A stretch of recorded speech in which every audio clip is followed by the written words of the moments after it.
Assalamualaikum Johar.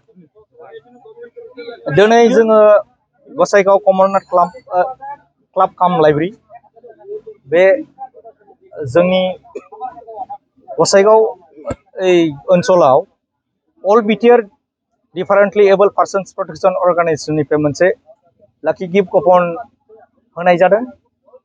Laki gift coupon होनायनि मेन अर्थआ जाहैबाय जोंहा आइ आफा बिदा फंबाय रायजो राजा जेसेबांनाखि जोंनि मोनबा जिल्लायाव जे बिदा फंबाय आइ आफा रायजो राजाफोर दं बिथांमोनहा जे सरकारनि जे आसनि अरुणोदय पेन्सन बे आसनिया थोजासे नङा। लोगोसे मोनफा मोनफा डिस्ट्रिक्टआव खालि 250 300 प्रत्येक डिस्ट्रिक्टआवनो बेबायदिल' मोननानै दं। खिन्थु मोनसे डिस्ट्रिक्टआव क'क्राझाराव जेनेबा साननानै 5000सो दंमोन आगोलनि दानि गोदान आरो चिराङाव दङ 4500 बाक्सायाव दं बिदिनो 3000सो तामुलपुराव दं बिदिनो 2500सो आरो उदालगुरियाव बिदिनो 6-7 हाजारसो दङ।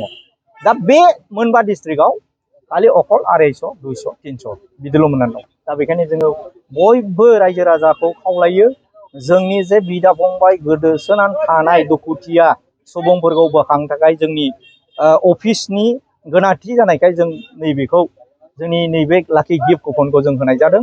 नोंथांमोना जोंखौ मुगैनाङा मुजुननाङा, जोंखौ इनडाइरेक्टलि जोंखौ सहाय खालामनो थाखाय जों सरकारनिफ्राय आर्थिक अनुदान मोनाब्लाबो जोङो नैबे हाबाफारि लानानै अफिसखौ जेन मावफुंनो हायो जों दा बेखिनिनि थाखायनो बेखिनिखौ लानाय जादों।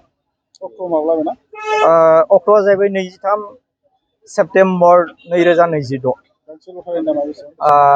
100 करिया जों गांसे लटारियाव 100 करिया लानाय जादों। ओमफ्राय बुक मोनसेयाव 11 पिस गांसेखौ जोङो उपकार बे फानग्राफोरनि थाखाय परिश्रमनि थाखाय होनाय जादों। बान्था हिसाबै जोंहा आल्ट्रा बास दङ, ओमफ्राय गासै जोंहा 12टा प्राइज दङ। गारि गिदिर दङ, ओमफ्राय माबाबो दं जेनेबा मटर साइकेल 2 साखा दङ। दा बेखिनिखौ जोङो अफिस बा जोंनि बिदा फंबायफोरखौ रैखाथि होनो थाखाय बिसोरनो नांगौखिनि मुलि मोनजायैफोरनो जों एसे एनै अनुदान होनो हायो खोमा। दा बेनि थाखाय जों बेखिनिखौ हाबाफारियाव लादों।